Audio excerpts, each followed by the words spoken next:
Hello বন্ধুরা, সবাই কেমন আছো? আশা করি সবাই ভালো আছো। পায়েল বৌদির রান্নাঘরে তোমাদের সবাইকে স্বাগত। আমার রান্নাঘরে আজকের রেসিপি নিরামিষ পাঁচমিশালি সবজি রেসিপি। বন্ধুরা, নিরামিষ সবজি খেতে কম বেশি সবাই ভালোবাসে। আর এখন তো শীতকাল, বাজারে প্রচুর রকমের সবজি, দেখে তো মন ভরে যায়। তাই আজকে নিয়ে এলাম তোমাদের জন্য পাঁচমিশালি সবজির রেসিপি। বন্ধুরা, রেসিপিটা ভালো লাগলে লাইক অ্যান্ড শেয়ার করে দিও, আর চ্যানেলটিকে সাবস্ক্রাইব করে দিও যাতে আমার নতুন রেসিপি সবার আগে তোমাদের কাছে পৌঁছে যাওয়ার জন্য। চলে যাচ্ছি মূল রান্নাতে। বন্ধুরা, এখানে পাঁচমিশালি সবজির জন্য আমি নিয়েছি, এখানে আমি কেটে নিয়েছি কুমড়ো, আলু,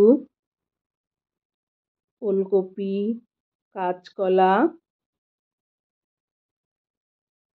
আর নিয়েছি এখানে মূলো, বেগুন আর পটল। বন্ধুরা, তোমরা যে কোনো সবজি ইউজ করতে পারো এর জন্য, আমার কাছে এটাই অ্যাভেলেবেল ছিল। আর এখানে নিয়েছি পালং শাক, ভালো করে ধুয়ে পরিষ্কার করে কেটে রেখেছি। এটা দিয়ে আমি পাঁচমিশালি সবজি রান্না করব। এখানে নিয়েছি একটা পাত্র, একটা গামলা স্টিলের। তার মধ্যে সবজিগুলো আমি প্রথমে সব সবজিগুলো দিয়ে দেব। এটা আমি ইজি প্রসেসে দেখাচ্ছি বন্ধুরা। আর সব সবজিগুলো এর মধ্যে দিয়ে দেব। আমি সবজিটাকে বয়েল করে নেব। এখন দিয়ে দেব জল পরিমাণ মতো, 1 গ্লাস, ছোট 1 গ্লাস। আর এখন দিয়ে দেব পরিমাণ মতো হলুদ, দেব 1 চামচ মতো নুন। আর বাদ বাকি নুন আমি পরে ইউজ করব। এখন এটাকে ঢাকা দিয়ে আমি সিদ্ধ করে নেব। 4-5 মিনিট সিদ্ধ করে নিলাম। এটাকে এখন আমি উল্টে দেব, নেড়ে চেড়ে উল্টে পাল্টে দেব। নিচেরগুলো উপরে, উপরেগুলো নিচে, এরকম করে উল্টে পাল্টে দেব বন্ধুরা। আবার ঢাকা দিয়ে আমি সিদ্ধ করে নেব 3 মিনিটের মতো। দেখো বন্ধুরা, এখন মোটামুটি সিদ্ধ হয়ে গেছে। এখন আমি অ্যাড করব এর মধ্যে পালং শাকগুলো। দিয়ে দেব সব পালং শাকগুলো, যেগুলো ধুয়ে কেটে রেখেছিলাম। এটা দিয়েও আমি সিদ্ধ করে নেব। পালং শাক দিয়ে খুব বেশি সিদ্ধ করার দরকার নেই বন্ধুরা, পালং শাকটা খুব নরম হয়। আর সবজি তো অলরেডি আমার বেশি সিদ্ধই হয়ে গেছে। খুব বেশি সিদ্ধ হয়ে গেলে আবার ভালো লাগে না, আমি পরে আবার এটাকে ফোড়ন দেব। তাই এটাকে আমি সব মিশিয়ে উপর নিচে করে দিচ্ছি, যাতে শাকগুলো নিচে গিয়ে তাড়াতাড়ি সিদ্ধ হয়ে যায়। দেখো কত সবজি দিয়েছিলাম বন্ধুরা, একদম ভর্তি ছিল, এখন দিয়ে দেবো গোটা কাঁচা লঙ্কা, ভেঙে ভেঙে দিয়ে দিচ্ছি আমি। এটাও সব গলে যাবে এর সঙ্গে। আমি এই কাঁচা লঙ্কা দিয়েই করব। এটাকেও নাড়িয়ে চাড়িয়ে মিশিয়ে দিলাম। এখন আর আমি পালং শাকটা দিয়ে ঢেকে রান্না করব না বন্ধুরা, তাহলে পালং শাকের কালারটা একটু কমে যায়। ব্যাস, আমার সিদ্ধ রেডি। এখন আমি চলে যাচ্ছি ফোড়নের জন্য। নিয়েছি একটা কড়াইতে দিয়ে দেবো পরিমাণ মতো তেল। সবজিটা আমার বেশ অনেকটাই বন্ধুরা, তাই দিয়ে দেবো 4টে শুকনো লঙ্কা ফোড়ন, আর দেবো একটা তেজপাতা, আর দিয়ে দেবো এখানে পাঁচফোড়ন পরিমাণ মতো। সম্পূর্ণ নিরামিষ বন্ধু, এটা কোনো পেঁয়াজ রসুনের ছোঁয়া নেই। আর এখন দিয়ে দেবো আমি গ্রেটেড আদাটাকে গ্রেট করে নিয়েছি আমি।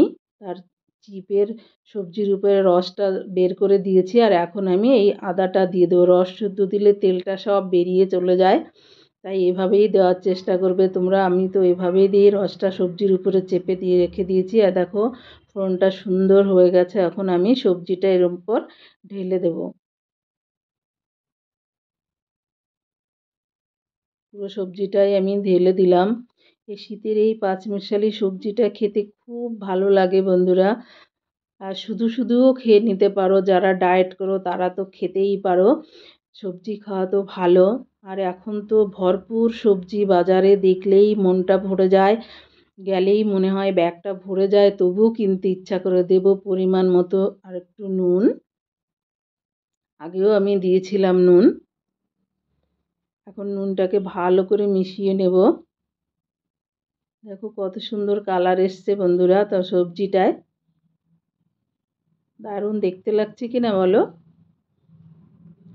আর এখন আমি দিয়ে দেবো এর মধ্যে 1 চামচ চিনি। এটা অপশনাল বন্ধুরা, তোমরা না চাইলে নাও দিতে পারো, তবে নিরামিষ সবজি একটু মিষ্টি মিষ্টি ভালো লাগে, দিলে টেস্ট হয়। আর দেবো এখানে ভাজা মশলা। ভাজা মশলার মধ্যে আছে জিরে, ধনে আর শুকনো লঙ্কা। আমি শুকনো খোলায় ভেজে গুঁড়ো করে নিয়েছি। এই মশলাটা বন্ধুরা করে রাখলে অনেক কিছুর মধ্যে ইউজ করতে পারো, যেমন মটর ডাল, তেঁতুর ডাল, এই মিক্স ভেজ, এই সমস্ত সবজিতে এই মশলাটা খুব যায়।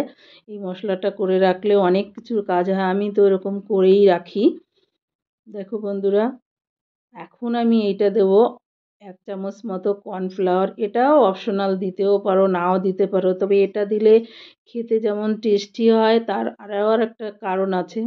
সবজি, নিরামিষ সবজি রান্না করে রাখলে দেখবে একবার যদি ওটা খেতে শুরু করো, ওখান থেকে দেখবে অটোমেটিক জল বেরিয়ে আসে, ওটা দেখতে বেশ ভালো লাগে না আর খেতেও ভালো লাগে না। তাই এটা দিলে ওই ব্যাপারটা আসে না। আর তরকারিটা তো খুব টেস্টিই হয়। আর যারা এভাবে করো না তারা একবার দিয়ে ট্রাই করে দেখতে পারো তো বন্ধুরা। আর দেবো বেশ খানিকটা ধনেপাতা। এখন এই ধনেপাতার গন্ধটা খুব ভালো লাগে। এটাও অপশনাল, দিতেও পারো নাও দিতে পারো, তার জন্য টেস্টের হেরফের হবে না। এটা সম্পূর্ণ অপশনাল, তবে আমার ধনেপাতার গন্ধটা ভালো লাগে আর নিরামিষ সবজিতে তো ভালোই লাগে, তাই দিলাম। এখন নেড়েচেড়ে এটাকে মিশিয়ে নেব। সবজিটা খুব টেস্টি হয়েছিল বন্ধুরা, খেতে দারুণ হয়েছিল। তোমরা একবার এভাবে করে দেখতে পারো। যদি তোমরা বাড়িতে ট্রাই করো, অবশ্যই কমেন্টসে জানিও কেমন লাগলো তোমাদের খেতে। নিশ্চয়ই এইভাবে কেউ করো না, আর না করলে একবার ট্রাই করে দেখো বন্ধুরা, সত্যিই খুব টেস্টি হয় খেতে। আর এই পজিশনে তোমরা 1 চামচ ঘিও দিতে পারো, তাতে তরকারিটা আরও টেস্টি হয়, তবে আমি আজকে ঘি ইউজ করলাম না বন্ধুরা। বন্ধুরা আমি এখন সার্ভ করে দেখাচ্ছি তোমাদের। দেখো বন্ধুরা কত সুন্দর হয়েছে দেখতে সবজিটা, খেতেও খুব টেস্টি হয়েছিল। আমার নতুন বন্ধুরা যারা এখনও সাবস্ক্রাইব করোনি তারা প্লিজ সাবস্ক্রাইব করে দিও, আর পাশে থাকা বেল আইকনটিকে ক্লিক করো, যাতে আমার রেসিপিটা সবার আগে তোমাদের কাছে পৌঁছে যাওয়ার জন্য। থ্যাংক ইউ বন্ধুরা লাস্ট অবধি আমার ভিডিওটা দেখার জন্য।